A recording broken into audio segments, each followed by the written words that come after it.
صل على سيدنا محمد وعلى آل سيدنا محمد كما صليت على إبراهيم وعلى آل إبراهيم في العالمين إنك حميد مجيد. قال الله تبارك وتعالى في كلامه المجيد: أعوذ بالله من الشيطان الرجيم. بسم الله الرحمن الرحيم.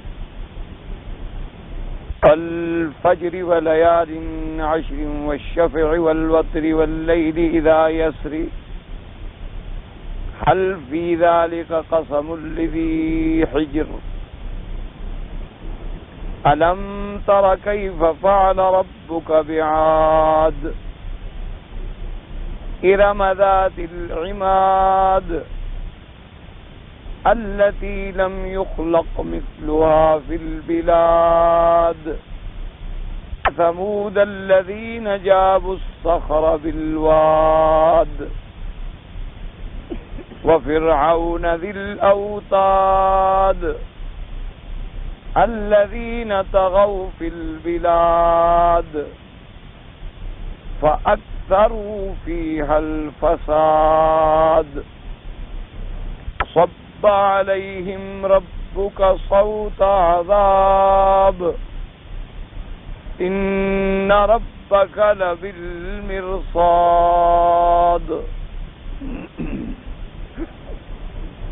سورۃ الفجر ان سور مبارکہ میں سے ہے جو سور مکیہ کہلاتی ہیں، یعنی ہجرت سے پہلے نازل ہوئی. ہمارے آقا سرکار مدینہ حضرت محمد مصطفیٰ صلی اللہ علیہ وعلی آلہ واصحابہ وسلم تسلیما کثیرا کثیرا. اور اس سورۃ مبارکہ میں بھی اللہ تبارک و تعالی نے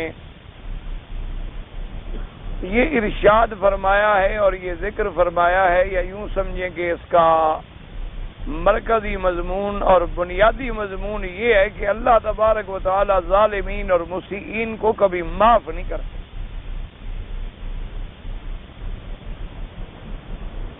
یعنی ظالمین کی پکڑ ہوگی، یہ اس کی مرضی ہے کہ وہ دنیا میں بھی پکڑیں، یا پھر آخرت کا عذاب تو ان کے لیے ہے ہی ہے، جس سے کسی قسم کا چھٹکارا نہیں.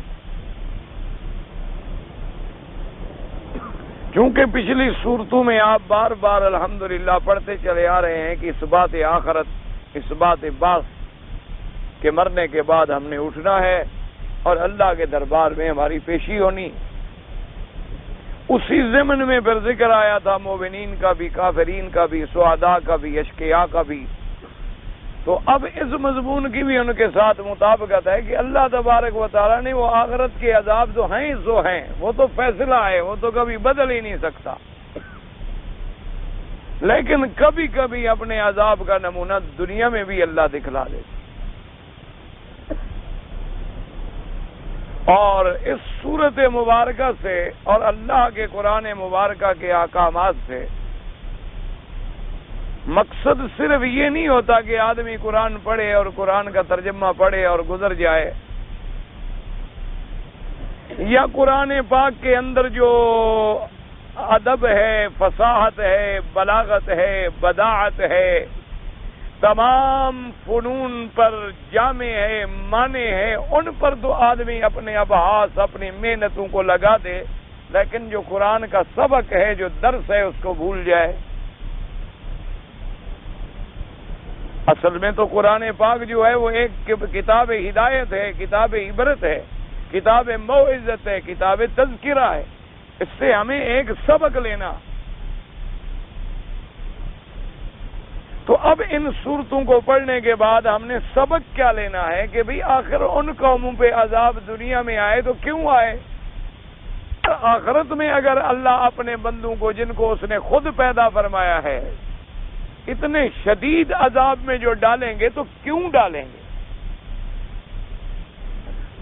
تو جب اس پہ ہم غور کریں گے تو ہمیں سمجھ آئے گا کہ ان کو اگر عذاب ملا ہے تو کفر پہ ملا ہے، شرک پہ ملا ہے، انبیاء علیہم السلام کے انکار پہ ملا ہے، اللہ کے کتابوں کے انکار پہ ملا ہے، اللہ کی نافرمانیوں پہ ملا ہے، گناہوں پہ ملا ہے، آخرت میں بھی انہی چیزوں پہ ملے گا، تو گویا ہم ان چیزوں سے بچ جائیں. ہم ایسے اعمال و افعال نہ کر بیٹھیں کہ کہیں ہمارا بھی وہی حال ہو جائے. کہ پہلی قومیں جو پیدا کی گئی ہیں وہ ہم سے قوت میں بھی زیادہ تھیں، وہ ہم میں قد و قامت میں بھی زیادہ تھیں، ڈیل ڈول میں بھی زیادہ تھیں، دولت و ثروت میں بھی زیادہ تھیں. لوگ تو کہتے ہیں نا کہ آج بڑی دنیا ترقی کر رہی ہے، لیکن اگر آپ آثار قدیمہ پہ نظر ڈالیں تو حیرت ہوتی ہے، اور یعنی عقل سلیم کو یہ اعتراف کرنا پڑتا ہے کہ ہم ابھی اس مقام پہ نہیں پہنچے ہیں جس مقام پہ پہلی قومیں گزر چکی ہیں. آج اگر ہم نے بڑے خوبصورت مکان بنا لیے ہیں تو کوئی بڑی بہادری نہیں، مشینیں موجود ہیں، آلات موجود ہیں، اسباب موجود ہیں. کمال تو ان لوگوں کا ہے کہ جنہوں نے پہاڑوں کو کھود کے مکان بنا دیے، اور اسی کے اندر انہوں نے کمرے بنائے، اسی کے اندر انہوں نے اپنے آرام کے لیے جگہیں بنائیں، اسی کے اندر انہوں نے 12 دریاں بنائیں، اسی کے اندر انہوں نے ہوادار مواقع پیدا کیے. کمال تو ان کا ہے. آج اگر ہم نے مشینوں سے ایک پمپ لگا کر، ایک مشین لگا کر اگر ہم 10ویں منزل پہ پانی چڑھا دیتے ہیں، یہ کون سی بڑی بہادری ہے؟ کمال تو ان کا ہے کہ بادشاہوں کے محل پہاڑوں پہ بنے ہوئے، مشین کوئی نہیں، لیکن نیچے سے پانی اوپر جا رہا ہے. بغیر مشین کے، بغیر مشینی طاقت کے اور بغیر مشینی قوت کے. آپ نہر زبیدہ کو دیکھ لیں، ایک چھوٹی سی نہر ہے، کون سا اس میں اتنا بڑا پریشر ہے، اتنی بڑی طاقت ہے، پانی میں اتنا بڑا پاور ہے اور اتنا بڑا زور ہے، اور کون سا اتنے آسمان جیسے ہمالیہ کی چوٹیوں سے پانی گر رہا ہے. چند چشموں کو اکٹھا کیا گیا اور اس پانی کو ڈالا گیا، اور وہ نہر کبھی پہاڑ پہ یوں چڑھ جاتی ہے، کبھی اتر جاتی ہے، کبھی چڑھ جاتی ہے، کبھی اتر جاتی ہے، اور پانی چل رہا ہے. اسی طرح سے آپ یعنی کسی سابقہ امائر پہ غور کریں، احرامات پہ غور کریں، سابقہ عجائبات پہ غور کریں، سابقہ تعمیرات پہ غور کریں تو آپ حیران ہوں گے. آج اگر اس دنیا میں کوئی آدمی جدید دولت خرچ کر کے، وسائل خرچ کر کے ایک بڑی خوبصورت سے مال بنا ڈالے تو کون سی بڑی بات ہے؟ انہوں نے تو نعوذ باللہ کہ جنت ارضی بنا ڈالی، دنیا میں جنت بنا دی. لیکن اس کے باوجود وہ برباد ہو گئے، تباہ ہو گئے، خوار ہو گئے، ان کا نام نہیں ملتا، نشان نہیں ملتا. صرف گزرو تو وہ کھنڈرات ہی ہمیں ملتے ہیں جو بتاتے ہیں کہ یہ قومیں کہیں آباد تھیں. اس کی وجہ کیا تھی؟ ہم ان وجوہات پہ غور کریں اور اپنا محاسبہ کریں کہ کیا آج ہم مسلمان انہی اعمال میں تو مبتلا نہیں ہو گئے. قوم لوط پہ عذاب آیا تو ان میں کیا سب سے زیادہ جو ان کی بد عملی مشہور تھی وہ لڑکوں کے ساتھ لواطت تھی، یعنی لڑکوں سے بدفعلی کرنا، وضع غیر فطری. اور اگر کوئی آدمی یعنی عورتیں بھی تھیں تو عورتوں کے ساتھ بھی وہ اسی طرح نعوذ باللہ عمل کرتے تھے. اور دوسرا ان میں رواج یہ تھا کہ وہ سڑکوں پہ بیٹھ جاتے تھے، 2-2 4-4 5-5 10-10 کی ٹولیاں بنا کر جو گزرا اس پہ طنز کیا، کسی پہ تان کیا، کسی کو چھیڑا، کسی کو گالی دی، کسی کو ستایا. اور کوئی مہمان گزرا، کوئی خوبصورت لڑکا گزرا تو چھین لیا.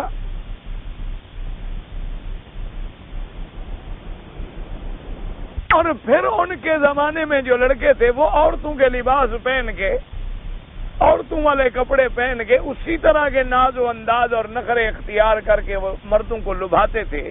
تو کیا ہم ٹھنڈے دل سے غور کریں، کیا یہ مصیبت ہماری قوم میں تو نہیں آ گئی؟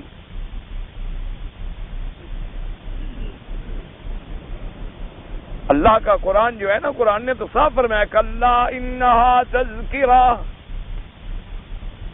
اللہ نے فرمایا میرا بدری قرآن تو تذکرہ ہے، موعظت ہے. یہ تو اسی لیے ہم نے اتارا ہے کہ اس میں پڑھیں اور آپ کو جھنجھوڑتا ہے اور جگاتا ہے. آپ اب ٹھنڈے دل سے اللہ کے کعبے میں بیٹھے ہیں، غور کریں کیا آج کل مسلمانوں میں تو یہ رواج نہیں کہ نوجوان عورتوں والے کپڑے پہنتے ہوں، عورتوں کے کپڑوں کے شرٹ بنائے جاتے ہوں، اسی طرح پھولوں والے، بیلوں والے، رنگوں والے، اسی طرح مرد سالٹن کے کپڑے پہنتے ہوں جیسی عورتیں پہنتی ہیں، اور عورتیں مردوں کی شکل بناتی ہوں، بال کٹواتی ہوں، جینز کی پینٹ پہنتی ہوں، عریانی، تنگ لباس، چست لباس، باریک لباس، اور لڑکے ایسے انداز میں چلیں اور ایسے انداز میں بات کریں کہ جیسے کوئی کنواری ناقد خدا لڑکی بات کر رہی ہو، اور چلتے ایسے ہیں بیچارے کمر کو بل دے کر کے دور سے کوئی دیکھے تو عورت سمجھے۔ تو کیا یہ قوم لوط والا عمل ہم میں آ تو نہیں گیا؟ ہمیں اس پہ غور کرنا چاہیے، فکر کرنا چاہیے۔ قوم بنو اسرائیل پہ نظر ڈالیں جن کو اللہ نے فرمایا فضلناہم علی العالمین، ہم نے ان کو دونوں عالمین پہ فضیلت دی، تمام عالم پہ فضیلت بخشی، اتنا بڑا اعزاز۔ اور ان پہ نظر ڈالیں کہ جن کے غذاؤں کے لیے، کھانے کے لیے اللہ نے آسمانوں سے نزلنا علیکم المن والسلوی، آسمانوں سے جن کے لیے ایسی لذیذ غذائیں اتاری گئیں، ایسے ماشاءاللہ پرندے اتارے گئے کہ جن کا آج تک کوئی تصور نہیں کیا جا سکتا۔ مفسرین نے تو ترجمہ کیا ہے کہ بھئی وہ شہد کی طرح ایک میٹھی چیز ہوتی تھی اور ایک بٹیر ہوتے تھے، ورنہ حقیقت میں تو اللہ جانے کے باقی وہ کون سا پرندہ تھا۔ اتنی بڑی نعمتوں سے اللہ نے نوازا، تو قوم بنی اسرائیل نے کیا کیا؟ ہمیں ذرا عبرت پکڑنی چاہیے کہ موسیٰ علیہ السلام کے سامنے موجود ہیں، معجزات دیکھ رہے ہیں، آیات بینات دیکھ رہے ہیں، اور دریا سے عبور کر رہے ہیں، اور جب آگے گئے یاکفون، انہوں نے دیکھا کہ قوم یاکفون علی اصنام لہم، وہ اپنے ایک بت کی عبادت کر، قالوا یا موسیٰ اجعل لنا الہا کما لہم آلہہ، کہنے کہ موسیٰ علیہ السلام دیکھو ان کا خدا نظر تو آتا ہے، ہمارا خدا تو نظر نہیں آتا، ہمیں کوئی نظر آنے والا خدا بنا دو۔ اجعل لنا الہ، ہمیں ایک خدا بنا دو۔ وہ قوم جن کو فضلناہم علی العالمین بنایا گیا تھا، کیا کہہ رہی ہے؟ ایک نبی سے کہتی ہے خدا بنا دو۔ بندہ خدا بناتا ہے؟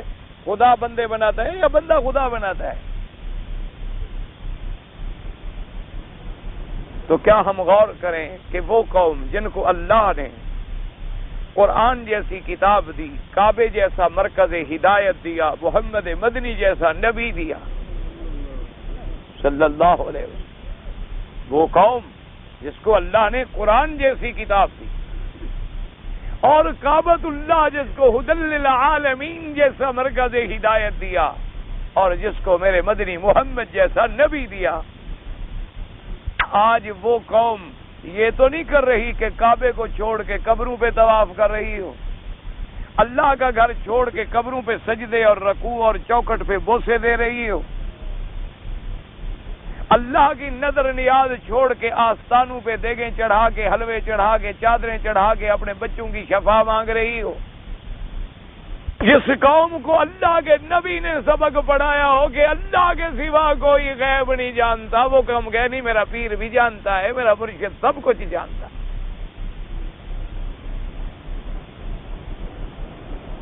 میرے مرشد کو تو حضرت ذرے ذرے کا پتہ ہے، میں جو یہاں سے پکارتا ہوں تو میرے مرشد کو پتہ لگتا ہے کہ میرا مرید دکھ میں ہے، تکلیف میں ہے، پریشانی میں ہے، اور جب میں قبر پہ جاتا ہوں تو سارے دکھ سکھ سناتا ہوں، سنتے ہیں اور پھر میری مدد کرتے ہیں۔ کیا یہ وہی قوم ہے جس کو اللہ کے نبی شرک سے نکالنے کے لیے آئے تھے؟ جس کو اللہ کے نبی نے آگے سبق دیا تھا کہ صرف ایک خدا کو الہ ماننا ہے، اسی کی عبادت کرنی ہے، باقی سب اس کے بندے ہیں، کوئی سب اس کے محتاج ہیں۔ آج کیا ہمارے قوم عقیدے میں اسی جگہ پہ کھڑی ہے جو عقیدہ ہمیں حضور نے دیا تھا؟ حضور نے فرما دیا کہ شراب جو ہے حرام ہے، نجس ہے اور رجس ہے، عذاب ہے، پلید ہے، خنزیر کے ساتھ اللہ نے اس کا ذکر کیا ہے۔ کیا آج وہی قوم شراب میں ڈوبی ہوئی تو نہیں؟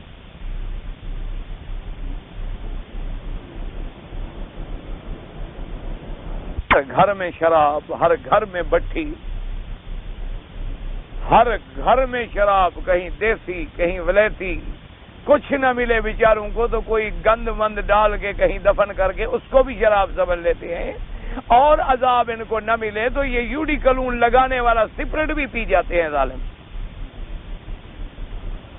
کے بعد یوڈی کلون ایسے ہوتی ہے نا جن میں الکوہل کی آمیزش زیادہ ہوتی ہے، اس کی پرسنٹیج زیادہ ہوتی ہے، تو الکوہل جب آ گیا لازمی بات ہے اس خبیث نے تو اپنا اثر کرنا ہی کرنا ہے، تو اسی کو وہ پانی میں ڈال کے شراب سمجھ کے پی لیتے۔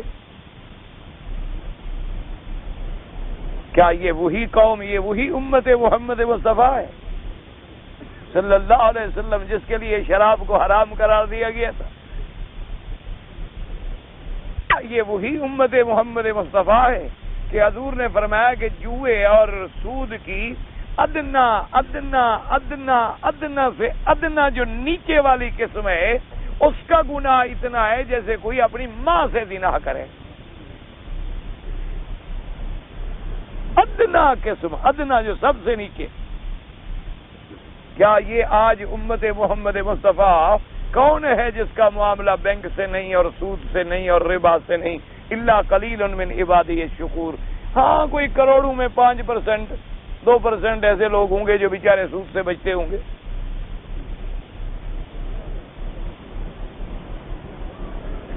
اس پہ غور کریں۔ اللہ کا قرآن اس لیے آیا ہے، صرف اس لیے نہیں آیا کہ ہم لفظ میں پڑھیں اور لفظی تحقیقیں کرتے رہیں، لیکن قرآن جو ہمیں عبرت دلاتا ہے، جو ہمیں یاد دلاتا ہے، اس کو ہم اپنائیں۔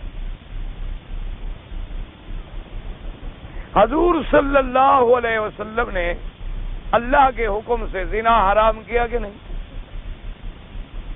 آج حضور کی امت میں زنا ہے؟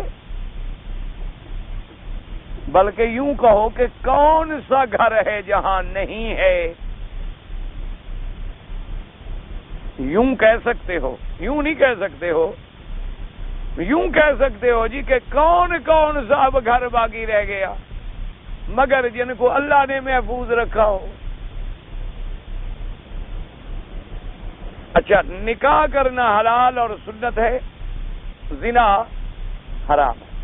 آج کل امت رسول میں نکاح عیب ہے، زنا فخر ہے۔ ٹھیک ہے، یہ آدمی دوسرا نکاح کر لے تو آدھا محلہ اس کا مخالف ہو جاتا ہے۔ میں کہا دیکھو جی بوڑھا آدمی ہو، دیکھا وہ دیکھا جی، وہ دیکھا جی فلانا آدمی، اس نے سنا دوسری شادی کر لی، دیکھو جی ابھی چل نہیں سکتا، بوڑھا ہو گیا ہے، دیکھو جی دوسری شادی ہے، دوسری شادی، یار ایسے اس کو ہوا بنا دیتی ہے جیسے اس بیچارہ نے پتہ نہیں کوئی بڑا جرم عظیم کر لیا۔ اور پہلے تو کوئی شریف آدمی دوسری شادی دینے پر تیار ہی نہیں ہوگا، کوئی غریب جو بیچارہ تنگ ہوگا بیٹیوں سے وہ پیسے لے کر بیچ ڈالے گا کہ چلو دوسری ہو تیسری ہو، مجھے تو پیسہ ملتا ہے نا۔ اور جو آدمی جناب زنا کرتے ہیں کلبوں میں، اگر بڑے آدمی ہیں تو وہاں تو خیر زنا نہیں ہوتا، وہاں تو کلب شلب میں ایسے ایک چلنا پھرنا اٹھنا بیٹھنا تفریح کے طور پہ ہوتا ہے نا، وہاں تو زنا کا کوئی تصور ہی نہیں۔ وہ تو ہمارا بڑے سے بڑا شریف آدمی جو ہو، اس سے جو کسی آدمی نے پوچھا کہ جناب آپ نے ایک عورت کے ساتھ رقص کیا ہے، یہ کوئی اچھی بات تو نہیں ہے؟ انہوں نے کہا بھئی ایک مسلمان عورت اگر کہے کہ میرے ساتھ رقص کرو، اس کی بات کو رد کر دینا اچھی بات نہیں تھی؟ نہیں، ایک مسلمان عورت جو کہے میرے ساتھ ڈانس کرو، ویسے بات بڑی شرافت کی ہے، یعنی پتہ نہیں عورت اگر کوئی اور کہہ دیتی وہ بھی شریف آدمی، عورت کی بات کو ٹالنا کوئی اچھی بات تو نہیں ہے۔ یعنی مسلمان کی غیرت یہ نہیں آئی کہ بھی میں نے غلطی کی، بھائی میں نے غلطی کی، مجھ سے غلطی ہو گئی، اللہ مجھے معاف کر دے، بات ختم ہو گئی۔ اپنے گناہ کو گناہ نہیں سمجھا، بلکہ یہ ہے کہ نہیں بالکل یہ تو عیب ہے ہی نہیں. یہ وہ خطرناک حالت ہوتی ہے قوموں کی جب یہ بات پیدا ہو جائے. تو اس لیے آپ ذرا خدا کے لیے آپ اپنے دامن میں، میں اپنے دامن میں، گریبان میں ہم جھانک کے دیکھیں کہ کیا آج ہمارے اندر امانت باقی ہے، ہمارے اندر حیا باقی ہے. آپ اندازہ کریں، ہم تو خیر ویسے بھی جنگلی لوگ ہیں نا، بلوچ جنگلی لوگ ہوتے ہیں نا بابا. یعنی پہلے دور میں ہم نے اپنی جو قوموں میں برادری میں دیکھا ہے کہ شادی اگر کسی کی ہو جائے نا جی، تو وہ اس کی بیوی بیچاری اپنی ساس کے سامنے یا سسر کے سامنے یا خاوند کے رشتہ داروں کے سامنے خاوند سے کئی سال تک بات نہیں کر سکتی بیچاری، شرم سے کہ ساس کے سامنے خاوند سے بات کیسے کروں. اس کے ساتھ بیٹھ کے روٹی نہیں کھا سکتی. کسی بند کمرے میں دے دے تو رہتا بات ہے کہ بھائی دولہا دلہن کا کھانا ادھر بھیج دو، وہ دروازہ بند کر کے چاہے بیچارے کھا لیں، لیکن سامنے بیٹھ کے نہیں کھا سکتے کہ بھائی میں نئی شادی شدہ لڑکی ہوں، دوسرے گھر سے ادھر آئی ہوں. حالانکہ میاں بیوی کا ملنا صرف جائز نہیں بلکہ عبادت ہے، ثواب ہے. لیکن وہ بیچارے اس مسئلے سے کہ غریب گھر ہوتے ہیں، کہاں حمام کہاں اٹیچ بات، وہ بیچارے اس وجہ سے مہینہ مہینہ ڈرتے رہتے ہیں کہ غسل کہاں کریں گے. اگر ہم نے غسل کیا تو گھر والے کیا کہیں گے. یعنی اتنا حیا تھا. اور آج ہمارے ملک میں تو پتہ نہیں کیا نوبت پہنچی ہوگی. یہاں جو میں نے دیکھا ہے، کبھی کبھی میں اپنے گھر سے آتا ہوں نا صبح پیدل، تو یہاں کا رواج ایسا بن گیا ہے کہ جو عین نماز صبح کا وقت ہو نا، اس وقت دولہا دلہن جو ہے وہ شادی گھر سے نکل کے اپنے گھر کو تشریف لے جاتے ہیں. تو وہ دلہن کو کار میں بٹھایا ہوا ہوتا ہے، تو اس نے بالکل انگریزی لباس پہنا ہوتا ہے، انتہائی باریک کپڑا چہرے پہ ڈالا ہوتا ہے، اور بالکل اس کی آنکھوں میں حیا نہیں ہوتا، ہنس رہی ہے اور چہرہ اٹھایا ہوا ہے، پہلی ابھی خاوند کے گھر جا رہی ہے. یہ تو یہاں حشر ہو گیا ہے، پتہ نہیں آپ کے ملک میں اور زیادہ ترقی ہوگی.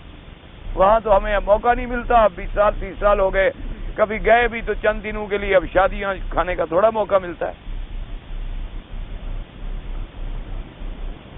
تو آخر یہ کیا ہو رہا ہے اور ہم کہاں جا رہے ہیں؟ اور پھر جب یہ بد عملیاں ہوئیں تو کیا اللہ نے پہلی قوموں کو معاف کر دیا یا پکڑ لیا؟ تو ہمیں کیوں معاف کر دیں گے آخر؟ اسی لیے دیکھ لے کہ آج ہر جگہ مسلمان جو ہے وہ کار مذلت میں پڑا ہوا ہے. نہ اس کی کوئی سیادت ہے، نہ اس کی کوئی عزت ہے، نہ اس کی کوئی عظمت ہے. وہ ہر معاملے میں کفر کا محتاج ہے اور سر نگوں ہے اور عاجز ہو چکا ہے. سر اٹھا کے چلنے کی سخت باقی.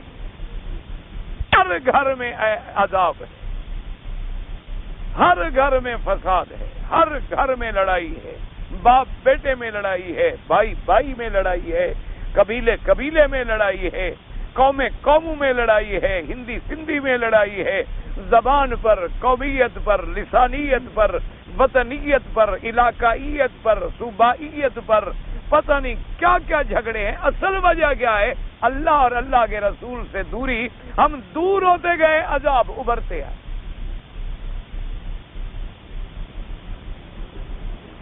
نہ یہی قومیں جو ایک دوسرے کے ساتھ شیر اور شکر تھیں، یہی قومیں جنہوں نے کبھی جھگڑے کا سوچا ہی نہیں تھا، یہی قومیں جن کے دماغ میں کبھی فساد کا خیال بھی نہیں آیا تھا. آخر کیا وجہ ہے کہ آج دستوں غریباں آئے؟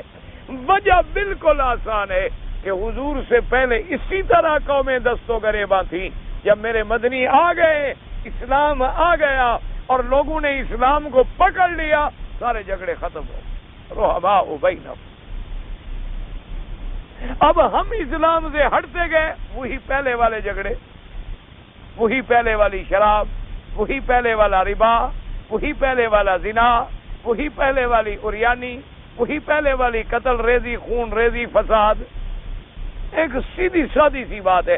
حضور کے آنے سے پہلے کا نقشہ رکھ لو سامنے، پھر میرے مدنی پاک کے آنے کے بعد کا نقشہ رکھ لو، اور پھر اپنی حالت پہ نظر تھا. ایک کھلی سی بات. اس لیے قرآن پاک میں درس ہوتے ہیں. اب اس صورت مبارک میں بھی آپ کے سامنے ایک درس ہے اور سابقہ قوموں کے ذکر کر کے ایک عبرت ہے کہ ہم ان کو دیکھ کر کوئی سبق پکڑیں, ہمیں نصیحت ملے, ہم سبق پکڑ سکیں, ہم سمجھ سکیں کہ ہم کہاں جا رہے ہیں. فرمایا والفجر ولیال عشر والشفع والوتر واللیل اذا یسر. یہاں 5 چیزوں کی پھر میرے اللہ نے قسم کھائی, 5 چیزوں کی میرے اللہ نے قسم کھائی. فرمایا والفجر مجھے قسم ہے صبح کی, ولیال عشر اور مجھے قسم ہے 10 راتوں کی, والشفع والوتر اور مجھے قسم ہے جفت کی اور طاق کی, واللیل اذا یسر اور مجھے قسم ہے رات کی جب چلے. تو اب 5 چیزیں ہیں, یاد رکھ لیں. ان 5 چیزوں کی اللہ نے قسم کھائی. اور یہ پہلے آپ الحمدللہ پڑھ چکے ہیں کہ کسی انسان کو اللہ کے سوا قسم کھانا جو ہے جائز نہیں. یعنی اگر انسان قسم کھائے تو اللہ کی کھائے, لیکن اللہ جو چاہے, وہ تو خالق ہے, وہ جو چاہیں جس چیز کی چاہے قسم کھائیں. یہ قاعدات ضابطہ جو ہے مخلوق کے لیے ہے, خالق کے لیے نہیں ہے. مخلوق کے لیے یہ ضابطہ ہے کہ جب قسم کھائیں تو اللہ کی کھائیں, کیونکہ من حلف بغیر اسم اللہ, جو اللہ کے نام کے سوا غیر کی قسم کھائے, حضور نے فرمایا اس نے کفر کیا. ایک روایت میں ہے, حدیث مبارک میں, اس نے شرک کیا. کہ اگر قسم کھانی ہو تو صرف اللہ کی. یاد رکھ لو مسئلہ. یہ جو لوگ قسم کھا لیتے ہیں نا, کبھی مجھے جناب آستان شریف کی قسم ہے, کبھی مجھے پیر کی قسم ہے, پیر دستگیر کی قسم ہے, پیران پیر کی قسم ہے, مجھے حضرت غوث صاحب کی قسم ہے, مجھے فلاں جناب بزرگ کی قسم ہے, مجھے آنکھوں کی قسم ہے. یہ کفر ہے, چھوٹا موٹا گناہ بھی نہیں. کوئی چھوٹی موٹی غلطی ہو, چھوٹا موٹا گناہ ہو, یہ کفر اور شرک ہے. جیسے آج کل ہمارے یہاں رواج ہے نا, کہتے ہیں نہیں مجھے رزق کی قسم ہے. حالانکہ خدا کے بندے اتنا بڑا شوق ہے تو رزاق کی کہہ دیتے کہ مجھے رزق دینے والے کی قسم ہے, مجھے جناب یہ رزق کی قسم ہے, میں جناب روزی کے اڈے پہ بیٹھا ہوں, مجھے اڈے کی قسم ہے. یہ پتہ نہیں لوگوں نے کہاں کہاں سے قسمیں ڈھونڈی ہیں اور کہاں سے یہ عذاب لوگوں میں رائج ہوئے ہیں. اللہ پاک ہدایت دے, دعا فرمائیں. یہ کہاں سے ہمارے ہاں عذاب آ گئے ہیں. یہ چھوٹا گناہ نہیں, فرمایا کافر ہو جاتا ہے, مشرک ہو جاتا ہے آدمی. مشرک کیوں ہو جاتا ہے؟ اللہ کے ساتھ جب کوئی شریک کرے تو کیا بنے گا؟ ہاں جی, اللہ کی عبادت میں شریک کرے تو کیا بنے گا؟ اللہ کی ذات میں شریک کرے کیا بنے گا؟ مشرک. اللہ کے صفات میں شریک کرے کیا بنے گا؟ مشرک. عقیدہ ٹھیک کر لو. اب قسم جو کھا رہا ہے, قسم کس کی کھانی تھی؟ اللہ کی. جب کسی اور کی کھا رہا ہے تو کس کے ساتھ شریک کر رہا ہے؟ تو مشرک بن رہا ہے. اور قسم جب آدمی کھاتا ہے تو ڈرتا ہے کہ میں نے اگر جھوٹی قسم کھائی تو میرے اوپر اللہ عذاب ڈالیں گے, میرا نقصان ہوگا. تو جب کسی دوسرے کی قسم کھا رہا ہے تو اس کے بارے میں بھی عقیدہ ہے اس کا کہ میں نے اگر جھوٹی قسم کھائی تو میرا پیر بھی مجھ پر عذاب بھیجے گا. تو نفع نقصان کا مالک جیسے اللہ کو سمجھتا تھا, اسی طرح اللہ کے سوا غیر کو بھی سمجھا. تو اب شرک آ گیا کہ نہیں آ گیا؟ ایک چھوٹی سی بات ہے, لیکن آدمی شرک پہ پہنچ جاتا ہے, آدمی کفر پہ پہنچ جاتا ہے. اور قسم کھائی جاتی ہے عظمت والی چیز کی, گری پڑی چیز کی. کبھی کوئی قسم, آپ نے کبھی جگ کی قسم کھائی ہے؟ ایمان سے کہو, کبھی آپ نے جگ کی قسم کھائی ہے؟ مسجد میں جو قالین پڑے ہیں ان کی کبھی قسم کھائی ہے آپ نے؟ کیوں؟ گری ہوئی چیز کی قسم کون کھاتا ہے؟ اس چیز کی قسم کھائی جاتی ہے جو چیز عظمت والی ہو. تو سب سے زیادہ عظمت کا مستحق کون ہے؟ اللہ ہے. جب غیر اللہ کی حلف کھائی تو شرک. آگے آگے اس عظمت والے کے مقابلے پہ دوسرے آدمی چیز کو بھی اتنی عظمت دی جا رہی ہے. اور اب تو نعوذ باللہ ثم نعوذ باللہ ثم نعوذ باللہ جاہلیت کا، اہل بدعت کا، اہل اہوا کا یعنی عقیدہ ہے گیا ہے. باقاعدہ کتابوں میں لکھا ہے کہ بھئی خدا کی جھوٹی قسم کھاؤ تو کوئی ایسا خطرہ نہیں ہوتا، کیونکہ خدا تو غفور الرحیم ہے، پر پیر کی قسم جھوٹی نہ کھانا، پیر کی کہانی ایسی لگتی ہے برباد ہو جائے گا. خدا کی جھوٹی قسم غیر میرے کوئی ایسی گل نہیں. اور پھر خدا کی قسم کا وہ کہتے ہیں علاج بھی ہے کہ چلو کفارہ دے دیں گے، 10 مسکینوں کو کھانا کھلا دیں گے، لیکن اگر حضرت کی قسم کھا لی، پیر صاحب کی، توبہ توبہ، کہنا یہ تو کہانی ہے نا، بس تم نے جھوٹی قسم کھائی تو کیا. بڑے سے بڑے ڈاکو کو پکڑ لیں، اسے کہو خدا کی قسم کھاؤ 10 لاکھ کھا جائے گا. اسے کہو پیر کی قبر پہ چلو ہاتھ رکھ کے قسم کھاؤ، کہنا جی نا بس ٹھیک ہے جی میں چوری مانتا ہوں، اعتراف کرتا ہوں. حضرت کی قسم، حضرت تو برباد کر دیں، کیونکہ اللہ نے ان کو پیدا اسی لیے کیا تھا کہ ہمیں برباد کریں. آباد کرنا تو پیروں کو آیا نہیں، برباد بڑا جلدی کر دیتے ہیں. انا للہ و انا الیہ راجعون. دعا کرو اللہ ہم مسلمانوں کو ہدایت، یعنی یقین فرماؤ. آپ میری باتوں کو پتہ نہیں اچھا بھی سمجھیں نہ سمجھیں، چلو نہ سمجھیں تو کوئی حرج نہیں، اللہ راضی ہو جائے. ثم نعوذ باللہ میں نے اپنی آنکھوں سے اچ شریف میں داتا صاحب کی مزار پہ اور ایک اور جگہ تھی اب دماغ میں نہیں، خود اپنی آنکھوں سے لوگ، میں خدا کے کعبے میں بیٹھا ہوں، میرے سامنے قرآن کھلا ہوں. آپ مان لیں میری بات، نہ مانیں آپ کی مرضی. آپ نہیں مانیں گے، آپ کی مرضی ہے، میں آپ کو منوا تو نہیں سکتا. میں تو ایک حالت پیش کر سکتا ہوں. اچ تو خیر ہمارے قریب ہے، اچ شریف، وہ کہتے ہیں وہاں 1.25 لاکھ پیر ہے. میں نے کہا بھی اچ کی آبادی بھی 20,000 کی نہیں ہے، پیر زیادہ آ گئے. پیر 1.25 لاکھ ہے، لوگ 20,000 بھی نہیں رہتے. اور اچ بھی اسی لیے کہا جاتا ہے، اچ اصل میں لفظ ہے اونچے سے، وہاں چونکہ پیر رہتے تھے نا، اونچے مرتبے والی جگہ ہو گئی نا. اور اسی لیے آپ دیکھ لیں جہاں جہاں کوئی پیر ہو تو وہاں شریف لگاتے ہیں، جیسے کعبہ شریف، مدینہ شریف، اچ شریف، پاک پٹن شریف، شیدانی شریف. جہاں شریف لگے سمجھو کعبے کے مقابلے پہ آئی کوئی بلا. بالکل کھلی بات، میں نے آنکھوں سے دیکھا ہے. دیانتداری سے میں عرض کر رہا ہوں کہ گلے میں کپڑا ہے اور جناب ایسے کھڑا ہے اور ایسے رو رہا ہے اور ایسی عاجزی، ایسا تضرع، ایسی ذلت کہ اللہ کے گھر میں بھی نہیں ہو. اور ایسے جناب ہاتھ باندھے ہوئے کھڑا ہے، سلام پڑھ رہا ہے اور مست کھڑا ہے. خدا کے کعبے کے دروازے پر بھی میں نے ایسے روتے ہوئے نہیں دیکھا. ہاں بالکل یاد ہے نظام الدین اولیاء. اب میں گیا تھا نا میں انڈیا کے دورے پر، تو وہاں بھی جانا ہوا. تو میں نے کہا ہم گزر رہے تھے وہیں سے، اور وہاں چونکہ بزرگ سارے ہمارے علماء جو ہیں ان کا مرکز بھی آگے تھا. میں نے کہا وہاں بھی حاضری ہو جائے گی، بزرگوں سے دعا بھی کرا لیں گے. انہوں نے کہا جب وہاں آئے ہیں تو فاتحہ بھی پڑھ لیں، وہاں سے گزر جو رہے ہیں، ایک اللہ کے ولی کی قبر ہے، فاتحہ پڑھیں. وہاں گئے جناب تو قوالی ہو رہی ہے اور باجے بج رہے ہیں اور پتہ نہیں کیا کیا کہے جا رہے ہیں. میں میرے ساتھ جو ساتھ ہم نے کہا یار اس فاتحہ پڑھنا تو بڑا مہنگا ہو گیا ہمیں، یہ تو بڑا مشکل ہے. انہوں نے کہا کہ جی اب آ گئے ہیں تو اب اپنی آنکھوں سے عبرت دیکھیں تو صحیح نا سارا.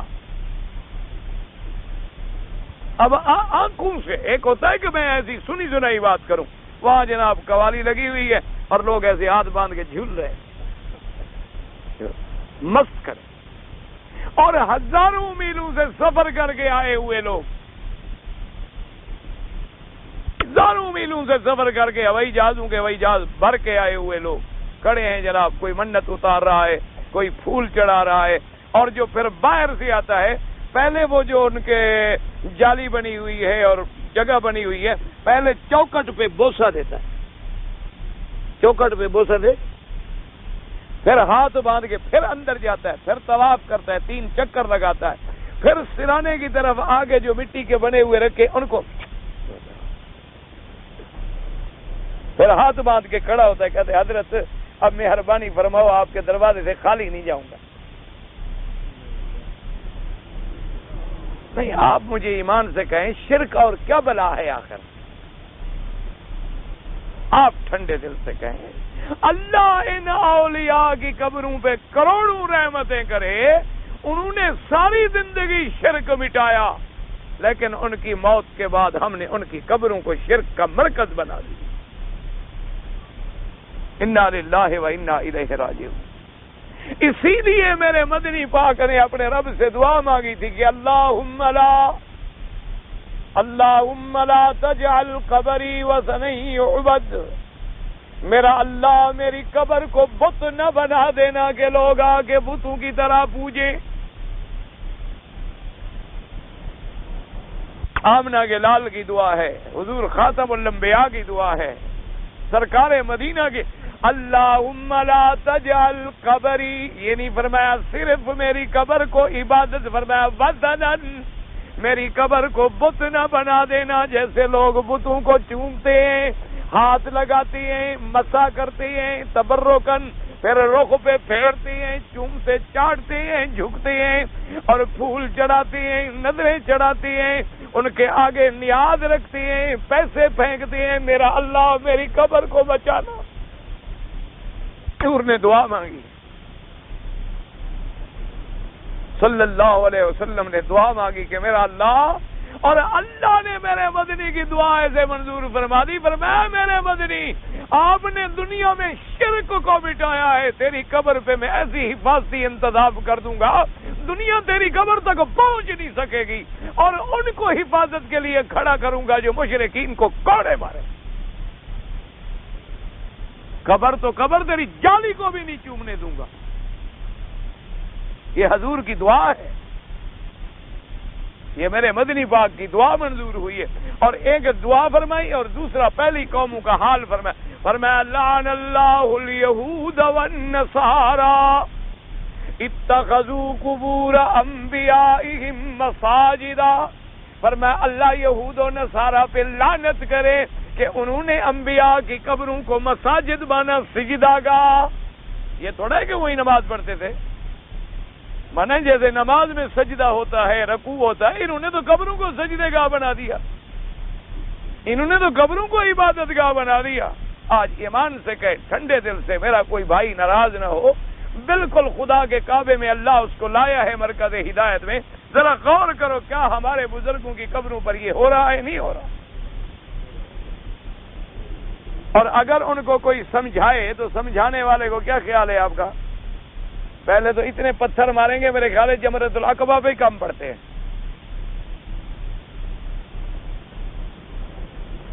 اسی لیے ہم تو الحمدللہ کہتے ہیں نا اپنے ساتھیوں سے کہ میاں یہاں تو توحید کی حکومت ہے، یہاں تو توحید کی الحمدللہ شاہی ہے، یہاں تو توحید کا الحمدللہ غلبہ ہے، یہاں تو توحید کو اللہ نے عزت عظمت بخشی ہے، الحمدللہ ثم الحمدللہ۔ ہم تو ان کو کہتے ہیں کہ توحید بیان کرنی ہو پر ہمارے ساتھ چلو، وہاں توحید وہاں کھڑے ہو کے بیان کریں، مار پڑے پھر پتہ لگے سنت انبیاء کا، پھر پتہ لگے کہ آدمی کتنا موحد ہے، کتنا توحید پہ پکا ہے۔ اس لیے میرے عزیز ذرا غور کریں کہ ہمارے عقیدے کیا اسی طرح تو نہیں ہو گئے جو کافروں کے تھے؟ طواف کعبے کا ابو جہل بھی کرتا تھا، یاد رکھو کہ کعبہ شریف ہے نا، اس کا طواف تم سمجھتے ہو ہم کرتے ہیں، ابو جہل نہیں کرتا تھا۔ لیکن فرق کیا تھا کہ طواف بھی کرتا تھا اور اندر جو رکھے ہوئے تھے نا چھوٹے چھوٹے خدا، ان کو بھی چومتا تھا، صفا بھی دوڑتا تھا، اور بت جو رکھا تھا صفا پہ اس کو بھی آگے سلام حضرت آپ بھی خیال کرنا میں صفا دوڑ رہا ہوں۔ جیسے ہم طواف بھی کرتے ہیں اور قبر پہ سجدہ بھی کرتے ہیں، ہم حجر اسود بھی چومتے ہیں اور قبر کا پتھر بھی چومتے ہیں، ہم مینا میں قربانی بھی کرتے ہیں، آستان شریف پہ اٹا گھٹا بکرا بھی دیتے ہیں، ہم اللہ کے نام کی جیسے نظر نیاز بھی مانتے ہیں، اور وہاں قبروں پہ جا کے حلوے اور جناب مٹھائیاں اور یہ بھی تقسیم کرتے ہیں بے عین ہی وہی نقشہ ہے جو زمانہ جاہلیت ہے، اور اسی کو حضور مٹانے آئے تھے کہ عبادت کس کی کرنی ہے؟ اللہ، نظر کس کی ماننی ہے؟ اللہ کی ماننی ہے، پکار کس کو کرنی ہے؟ اللہ کو کرنی ہے، نفع نقصان کا مالک کس کو سمجھنا ہے؟ اللہ کو سمجھنا ہے، سجدہ رکوع کس کو کرنا ہے؟ اللہ کو کرنا ہے۔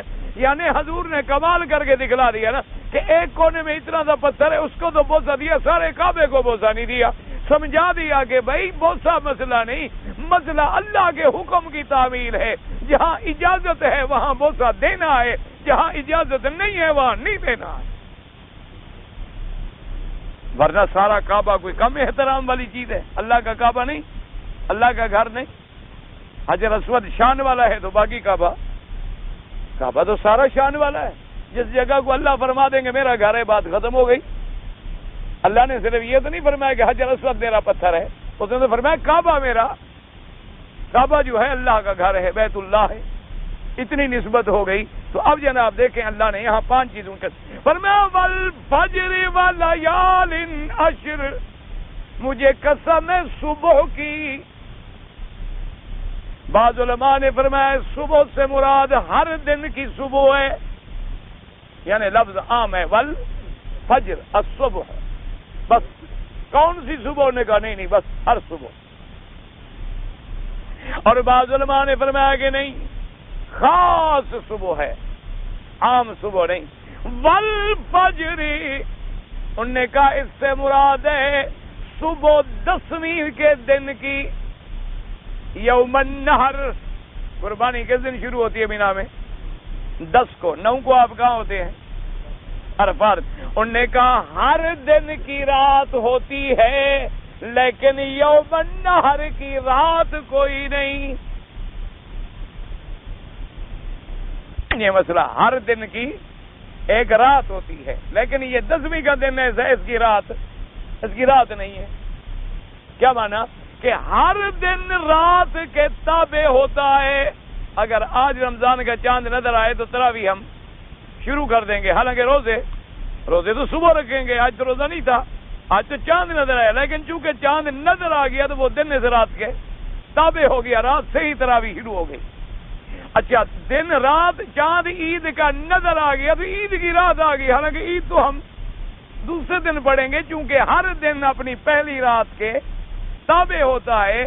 اور خدا کی قدرت یہ ہے کہ عرفات ہوتا ہے 9 کو، اب 9 کے بعد والی رات جو ہے وہ عرفات کے تابع ہے، وہ 10ویں کے تابع نہیں ہے۔ کیا مانا؟ کہ اگر 9 کے دن کوئی آدمی عرفات میں نہ پہنچا لیکن رات کو، آدھی رات کو کسی وقت صبح صادق سے پہلے نیت کر کے احرام باندھ کے 1 منٹ کے لیے بھی عرفات چلا گیا تو حاجی ہو گیا، چونکہ وہ رات عرفات کی رات ہے، وہ 10ویں کی رات، 10ویں والے دن کی رات نہیں ہے، وہ 9 کے تابع رات ہے۔ تو اب عرفات کے دن کی یوں سمجھ لیں کہ 2 راتیں ہو گئی، ایک تو پہلی رات 8ویں کو ہم مینا پہنچ گئے، اب رات جو ہے عرفات کی 9ویں رات شروع ہو گئی، تو 9 کو جب ہم عرفات جائیں گے تو پہلی رات کا تعلق بھی عرفات سے رہا، اور 9 اور 10 کے درمیانی رات والا تعلق بھی عرفات سے رہا، تو گویا 10ویں کی صبح جو ہے بغیر رات کے رہ گئی۔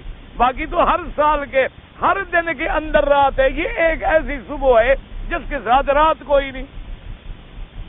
اس لیے اللہ نے اس صبح کی قسم کھائی کہ جو پوری سال کے اندر ایک نرالی صبح ہے جس کی رات کوئی نہیں۔ اس لیے فرمایا والفجر، مجھے قسم ہے اس صبح کی، یعنی یوم النحر۔ یہ 2 قول ہو گئے، یاد رکھیں۔ اب ایک تیسرا قول ہے، حضرت ابن عباس رضی اللہ تعالیٰ عنہ سے ایک اور قول بھی منقول ہے، انہوں نے فرمایا والفجر، انہوں نے کہا یہ محرم کی پہلی تاریخ جو صبح ہے اس کی قسم ہے۔ انہیں سمجھ نہیں اس کی قسم اس لیے ہے کہ ہم نے آگے 10 دن ماتم کرنا ہے، اس لیے نہیں ہے، یہ قرآن پہلے اترا ہے، ماتم تو بعد میں شروع ہوئے نا، قرآن شریف بہت پہلے اترا ہے، ابھی یہ ماتم والے قصے بھی نہیں آئے تھے۔ اچھا، ویسے جو ماتم کرتے ہیں ان کے مذہب میں بھی لکھا ہوا یہ گناہ ہے اور یزید کی سنت ہے۔ ان کے مذہب کی کتابوں میں بھی یہ لکھا ہوا ہے کہ سب سے پہلے یہ ماتم کی رسم جو ہے یزید سے شروع ہوئی ہے. اب تو خیر پہلے نہیں مانتے اس لیے کہ ہمیں تو حضور نے منع فرمایا کہ ماتم کرنا، چہرے کے مارنا، مٹی سر پہ ڈالنا، کپڑا پھاڑنا، سیاہ کپڑے پہننا، واویلا کرنا، حضور نے لعنت بھیجی ہے. فرمایا اس کا میرے ساتھ، میری جماعت سے، میرے ملت سے تعلق نہیں ہے. ہم تو خیر پہلے نہیں مانتے تھے، لیکن جو لوگ بیچارے کرتے ہیں ان کو بھی پتہ نہیں، ان کے مولوی بتلاتے نہیں، یا ان کو بیچاروں نے اندھیرے میں رکھا ہوا ہے.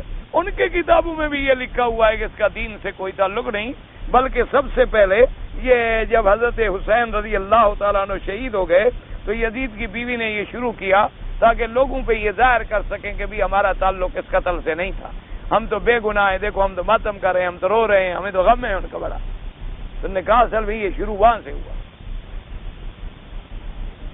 محرم کی اس لیے ہے کہ اب سال عرب کا جو دینی سال ہے اس کی پہلی تاریخ کب سے ہوتی ہے؟ سال کب سے شروع ہوتا ہے؟ تمہارا سال بھی محرم سے ہوتا ہے کہ جنوری سے؟ ہاں جی، اب کا سال جنوری سے نہیں ہوگا. ہاں اب ہمارے سال بھی انگریزی، حال بھی انگریزی، اور بال بھی انگریزی، اور مال بھی انگریزی. ہاں جی، اب ہمارا تو یہ ہے نا جی کہ اب ہماری تو ہر چیز انگریزی. ہمارے بال بھی انگریزی ہے، مال بھی انگریزی ہے، حال بھی انگریزی، چال بھی انگریزی، دودھ ڈبے کا، تعلیم ہے سرکار کی. ہمارے تو ہر حال ختم ہو گیا. اچھا ہمارا سال شروع ہوتا ہے جنوری سے، ختم کب ہوتا ہے بھائی؟ ہاں دسمبر پہ، ماشاءاللہ. اور ایک اور سال بھی ہے پیسے والوں کا، وہ سنا ہے جون میں ختم ہو جاتا ہے. اپنی مرضی ہے نا جی، جب چاہ ختم کر دیا، جب چاہ چلا دیا. چابی تو اپنی جیب میں ہے نا. ان کے جب وہ بنتی ہے نا کوئی بجٹ پتہ نہیں کیا کہتے ہیں، یہ بجٹ کا لفظ جو ہے یہ بھی میرے خیال عربی لفظ ہے. ہاں جی، ہاں بجٹ جو بنتا ہے آپ کا بنتا رہے گا بابا، فکر نہ کرو. بہرحال یہ عربی لفظ ہے یا حضور نے فرمایا یا انگریز نے فرمایا؟ ہاں جی، ماشاء اللہ، سبحان اللہ. مسلمان کو.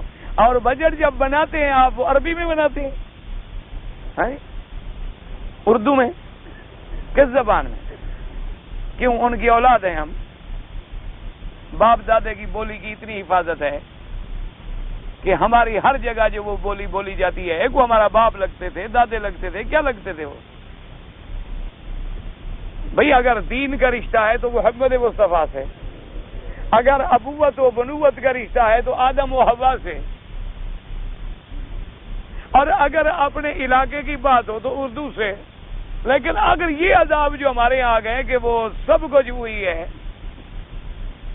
اللہ تبارک و تعالی رحمت فرما. پہلے مولوی تھے تو پھر کیا بن گیا؟ ماسٹر. ماسٹر سب کو یاد ہے، teacher, master, professor, scholar, doctor. یہ پتہ نہیں آخر میں یہ ٹے اور رے کیوں لگتی ہے، مجھے آج تک یہ نہیں سمجھ آئی. اور اگر پہلے حرف گرا دیں تو پھر کیا بنے گا؟ سارے پڑھتے جاؤ. مجھے نہیں آتا، آپ گھر میں پڑھ رہے نا، بچوں کو ذرا مشق کرا دیں تاکہ ان کو یاد رہے گا. پتہ نہیں کیا مصیبت ہے، ہمارے ہر گلے میں ایک لعنت پڑی ہوئی ہے کفر کی. دعا کرو اللہ اس سے ہمیں نجات دے. بہرحال تو سن کی ابتدائی صبح کہاں سے ہوتی ہے؟ یکم محرم الحرام. تو اس لیے ان نے فرمایا کہ فجر سے مراد وہ فجر ہے. ایک بعض علماء نے یہ فرمایا والفجر ولیال عشر، اور 10 راتوں کی قسم ہے. بعض علماء نے فرمایا وہ 10 راتیں بھی محرم کی، کیونکہ فجر بھی محرم کی اور اگلی 10 راتیں بھی محرم کی. اور بعض نے فرمایا 10 راتیں رمضان کی. اب اس میں بھی 2 قول ہیں کہ رمضان کی پہلی 10 راتیں یا پچھلی 10 راتیں. بعض نے فرمایا کہ پہلی 10 راتیں، اور بعض نے فرمایا کہ نہیں آخری 10 راتیں، کیونکہ حضور نے فرمایا کہ لیلۃ القدر کو کب ڈھونڈو؟ فرمایا کہ تحروا فی العشر الاواخر، کہ جب رمضان کے آخری 10 راتیں رہ جائیں تو لیلۃ القدر کو ڈھونڈا کرو. اس لیے علماء نے فرمایا کہ یہ 10 راتوں کی جو اللہ نے قسم کھائی ہے یہ وہ 10 راتیں ہیں. اور بعض علماء نے فرمایا والفجر ولیال عشر، انہوں نے کہا اللہ نے فرمایا مجھے ان 10 راتوں کی قسم ہے، یہ وہ 10 راتیں ہیں جو حضرت موسیٰ علیہ السلام جب طور پہ آئے 30 راتیں پوری کر لیں، روزہ دن کو بھی رات کو بھی 30 دن 30 راتیں، اللہ نے حکم دیا موسیٰ علیہ السلام کے اور 10 بھی پورے کرو، وَأَتْمَمْنَاهَا بِعَشَرٍ فَتَمَّ مِيقَاتُ رَبِّي 40 لَيْلَةً۔ اللہ نے فرمایا موسیٰ علیہ السلام اب 10 راتیں اور بھی روزہ رکھو۔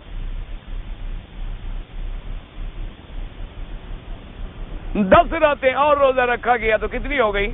40 راتیں۔ تو انہوں نے کہا یہ وہ 10 راتیں ہیں کیونکہ اللہ کو اپنے پیغمبر کی عبادت اتنی پسند آئی، اتنی قبول ہوئی کہ اللہ نے اور 10 راتوں کا اضافہ فرما دیا۔ ویسے ہمارے مولویوں نے بھی ایک مسئلہ ڈھونڈا ہے، وہ کہتے ہیں موسیٰ علیہ السلام نے اصل میں روزہ رکھا ہوا تھا 30 دن کا لمبا، تو 10 جب 30 دن گزرے تو حضرت کو خیال آیا کہ مسواک کر لوں، کیونکہ مسواک نہ کرنے سے لازمی بات ہے اگر 30 دن آدمی مسواک نہ کرے تو ہوا پیدا ہو جاتی ہے۔ اگر موسیٰ علیہ السلام بھی تو بشر تھے، اللہ کے نبی تھے، انسان تھے، تو انہوں نے مسواک فرما لیا۔ تو اللہ نے فرمایا کہ موسیٰ علیہ السلام عجیب بات ہے کہ روزے دار کے منہ سے جو ہوا آتی ہے وہ تو مجھے محبوب ہے، تم نے اس کو تو آج ختم کر دیا، لہذا 10 روزے اور رکھو۔ یہ ہمارے مولویوں نے ڈھونڈا ہے، پتہ نہیں وہاں کوئی طور پہ ساتھ گئے تھے۔ ہمارے مولوی جی بڑی بلا ہیں، ایسے ایسے مسئلے ڈھونڈتے ہیں، میرے خیال میں اس وقت موسیٰ علیہ السلام کو بھی پتہ نہیں، ان کو پتہ لگ گیا۔ ہائے انا للہ و انا الیہ راجعون۔ اور یہی چیزیں ہیں جو ہم غلطیاں کرتے ہیں نا، پھر آنے والا دشمن ان چیزوں کو ہتھیار بناتا۔ تو جو حدیث میں ہے لخلوف فم الصائم اطیب عند اللہ من المسک، اللہ نے فرمایا کہ روزے دار کے منہ کا خلوف جو ہے اللہ کے ہاں مسک یعنی مشک کے عطر سے بھی زیادہ پسندیدہ ہے۔ ایک مطلب یہ نہیں ہے کہ یہ جو منہ میں بدبو ہوتی ہے یہ پیاری ہے، یہ کس نے کہا ہے پتہ نہیں مولوی صاحبان کو۔ وہ اللہ کے بندے، یہ منہ کا مسواک کرنا جو ہے وہ تو روزے میں بھی جائز ہے، روزے میں مسواک کرنا منع ہے نہ۔ اب جو روزہ رکھتے ہیں آپ مسواک کریں روزہ ٹوٹ جاتا ہے؟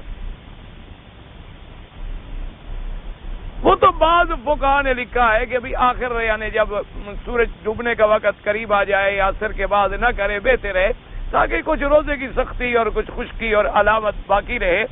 وہ خلوف جو ہے وہ معدے کی بھوک کی وجہ سے ایک ہوا پیدا ہوتی ہے، اس ہوا کا بدلہ اللہ کی قیامت میں یہ عطا فرمائیں گے کہ میرے بندے نے بھوک برداشت کی تھی اور اس کے اندر وہ ایک ری پیدا ہوئی تھی، آج اس کا بدلہ میں دوں کہ مشک کی خوشبو کر دوں۔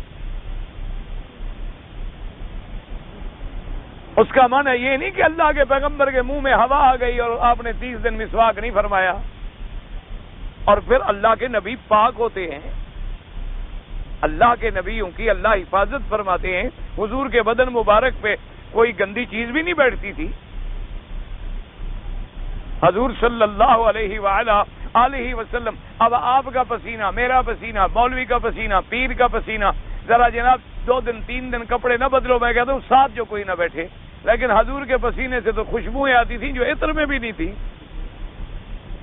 تو موسیٰ علیہ السلام بھی تو اللہ کے کلیم تھے، اللہ کے رسول تھے، اللہ کے نبی تھے، اتنے شان والے تھے کہ انہوں نے مسواک نہیں کیا اور منہ میں ہوا پیدا ہو گئی اور اللہ نے 10 روزے اور رکھوا لیے۔ میرے اللہ کی حکمتیں تھیں، اللہ نے آزمائش میں ڈالا ہوا تھا قوم بنی اسرائیل کو، آزمائش میں ڈالا ہوا تھا قوم اسرائیل کو، بنو اسرائیل کو، کہ موسیٰ علیہ السلام کو طور پہ بلا لیا اور قوم سامری کے فتنے میں ڈوب گئی، اور اللہ نے فرمایا انا قد فتنا قومک من بعدک واضلهم السامری، کہ موسیٰ علیہ السلام ہم نے تیری قوم کو بہت بڑی آزمائش میں ڈال دیا ہے کہ ظاہر گمراہ کرنے کا سبب تو سامری بنا، اصل گمراہ کرنے والی ذات تو اس کی اپنی ہے۔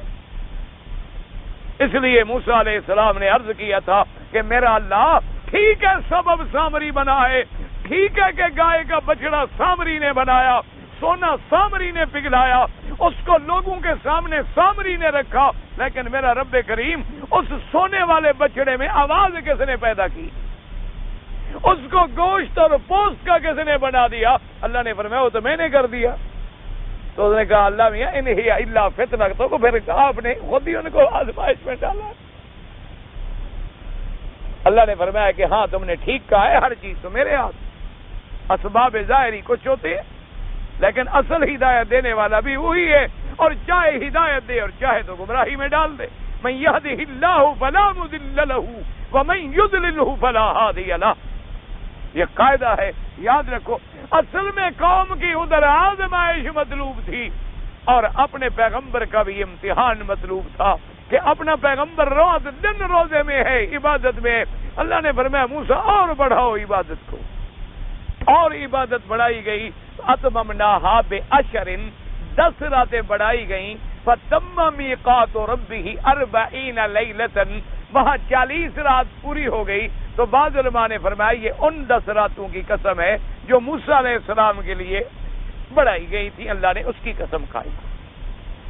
اور جناب آخری قول مبارک ہے، فرمایا والفجر ولیال عشر۔ علماء نے فرمایا کہ 10 راتوں سے مراد 10 ذی الحجہ کی راتیں ہیں۔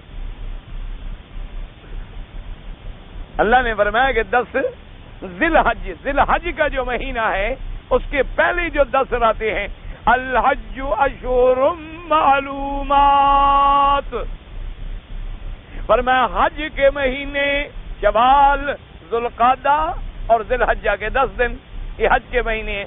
تو یہ 10 راتیں ہیں۔ ایک حدیث پاک میں بھی آیا، حضور نے خود تفسیر فرما دی کہ ولیال عشر، ان 10 راتوں سے مراد 10 ذی الحجہ ہے، ذی الحجہ کی 10 راتیں ہیں۔ اور حدیث میں آتا ہے کہ ذی الحجہ کی رات ہر رات کی عبادت لیلۃ القدر کی رات کے برابر ہے، اور اس کے دن کی عبادت کے بارے میں آتا ہے کہ 1 سال کی عبادت کے برابر۔ ہم تو حج پڑھنے بھی آتے ہیں تو کون عبادت کرتا ہے؟ ایک روٹین ہے، پکنک ہے، حاجی ہے، آ گیا حج کر لیا چلا گیا فی امان اللہ۔ ایام حج میں بھی آدھا دن اس کا ماشاءاللہ قبروں میں گزرتا ہے، آدھا بازاروں میں گزرتا ہے، اور کچھ وقت بچ جائے تو جھگڑے میں، شکایت میں، لڑائی میں، فساد میں، ورنہ 1 دن کی عبادت 1 سال کے برابر ہے، اور ہر رات لیلۃ القدر کے برابر۔ فرمایا عشر لیال عشر سے مراد جو ہے ذی الحجہ کی 10 راتیں ہیں۔ اور یاد رکھو کہ جمیع مفسرین کے نزدیک راجح قول جو ہے وہ یہی ہے، ارجح الاقوال جو ہے وہ یہی ہے۔ انہوں نے کہا کیوں، جب ایک آیت کی تفسیر خود آمنہ کا لال بیان فرما دے تو پھر کسی اور کی تفسیر کی تو ہمیں ضرورت ہی نہیں، کیونکہ جب صاحب قرآن، صاحب کتاب، جس پہ اللہ نے قرآن اتارا، جس کو اللہ نے قرآن خود پڑھایا، تو جب وہ بیان فرما دیں گے ذی الحجہ ہے، گو روایت ضعیف ہے لیکن حدیث ضعیف بھی ہو تو باقی اقوال سے تو زیادہ قوی ہے نا، باقی اقوال سے تو زیادہ قوت ہے۔ اور اس لیے پھر علماء نے جمع کیا، انہوں نے فرمایا ولیال عشر، فرمایا ذی الحجہ کی 10 راتیں، اور انہوں نے کہا موسیٰ علیہ السلام کی بھی جو 10 راتیں تھیں وہ بھی ذی الحجہ کی تھی۔ انہوں نے کہا اس لیے اب دونوں اقوال جو ہے تائید میں جمع ہو جاتے ہیں۔ اچھا اب دیکھو تو خاص جوڑ بھی لگتا ہے کہ بھی محرم میں ابتداء سال ہو رہی ہے اور ذی الحج میں سال کی انتہا ہو رہی ہے، اور محرم کی پہلی سے ابتدا ہو رہی ہے، تو انتہا اور ابتدا کو جوڑ دیا جائے تو آیت جڑتی بھی ہے نا، آپس میں آیت کا آپس میں ایک بڑا سا تعلق بھی تو بنتا ہے نا کہ ذی الحجہ کا مہینہ سنہ کی انتہا ہے اور یکم محرم سال کی ابتدا ہے۔ اچھا خدا کی قدرت دیکھو کہ وہ محرم بھی حرمت والا مہینہ اور ذی الحج بھی حرمت والا مہینہ، اشہر حرم ہے نا، حرمت والے مہینے کہ جن میں جنگ بھی منع، قتال بھی منع، لڑائی بھی منع، ہر چیز منع۔ تو اب یہ دونوں چونکہ آپس میں ملتے ہیں، ویسے بھی بہرحال جب حدیث مل جائے بات ختم ہو گئی، آمنا و صدقنا۔ تو اس لیے جمیع مفسرین کے نزدیک ارجح الاقوال یہی ہے کہ لیال عشر سے مراد جو ہے وہ ذی الحجہ کی 10 راتیں ہیں، اور پہلی قسم کھائی صبح کی اور دوسری کھائی عشرہ ذی الحجہ کی۔ اچھا اب ادھر سے دیکھو کہ والفجر ولیال عشر، اور صبح تھی نہر کی 10ویں ذی الحجہ کی، لیال عشر بھی پہلی 10 ذی الحجہ کی، تو تب بھی مل گئی نا بات، صبح بھی ملی اور 10 راتیں بھی ملی، کہ اگر صبح سے مراد وہی 10ویں والی یوم النہر کی صبح ہے اور لیال عشر جو ہے وہ بھی ذی الحجہ کی 10 راتیں ہیں، تو وہ نہر بھی تو انہی 10 راتوں میں آئے گا نا، انہی میں آئے گا، وہ بھی تو ان 10 میں شامل ہے نا۔ اس لیے علماء نے فرمایا یہ ارجح الاقوال ہے، سب سے زیادہ راجح قول جو ہے وہ یہی ہے، اور زندگی باقی تو انشاءاللہ بات باقی۔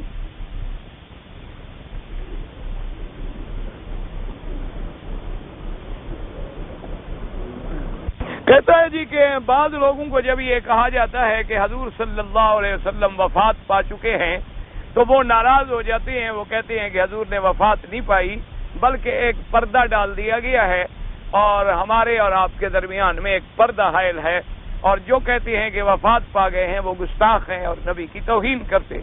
بھائی گزارش یہ ہے سب سے پہلے کہ قرآن سے پوچھے قرآن کیا کہتا ہے، قرآن سے بڑی کوئی کتاب ہے؟ قرآن کہتے ہیں انک میت و انہم میتون،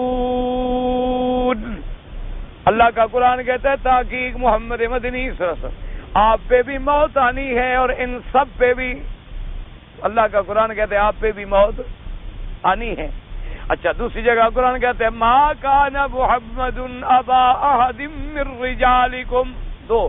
تیسری جگہ کہتے ہیں ما محمد الا رسول قد خلت من قبلہ الرسل افئن مات او قتل، فرمایا میرا مدنی بھی تو نہیں ہے مگر ایک رسول، جیسے پہلے رسول مر گئے موت آ گئی قتل ہو گئے، اسی طرح میرے مدنی پہ بھی تو موت آئے گی، یہ قرآن۔ اور تیسرا سب سے حضور کا بڑا عاشق کون ہے؟ ابو بکر، کہہ دو رضی اللہ عنہ۔ حضرت صدیق، نہ ایمان سے کہو آج 14ویں صدی کا عاشق زیادہ سچا عاشق ہے یا سیدنا صدیق عاشق تھا؟ سیدنا صدیق نے کیا خطبہ پڑھا، فرمایا من کان یعبد محمدا فإن محمدا قد مات ومن کان یعبد اللہ فإن اللہ حی لا یموت، فرمایا لوگوں جو شخص عبادت کرتا تھا محمد مصطفیٰ کی، تحقیق محمد مصطفیٰ پہ موت آ گئی، اور جو اللہ کی عبادت کرے وہی زندہ ہے جس پہ کبھی موت، سچا عاشق بھی کہتا ہے حضور پہ موت آ گئی۔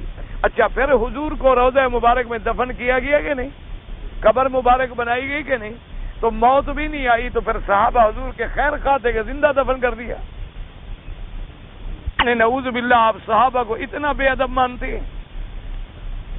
ایسے حضور کو غسل دیا، ایسے حضور کو کفن پہنایا گیا، ایسے حضور کے پیشانی پہ سیدنا صدیق نے بوسے دیے، ایسے حضور صلی اللہ علیہ وسلم کو خود اتارا قبر مبارک میں، کوئی عقل کی بات کریں۔ اور صحابہ کہتے ہیں جب حضور مدینے میں آئے اس دن جیسا روشن دن ہم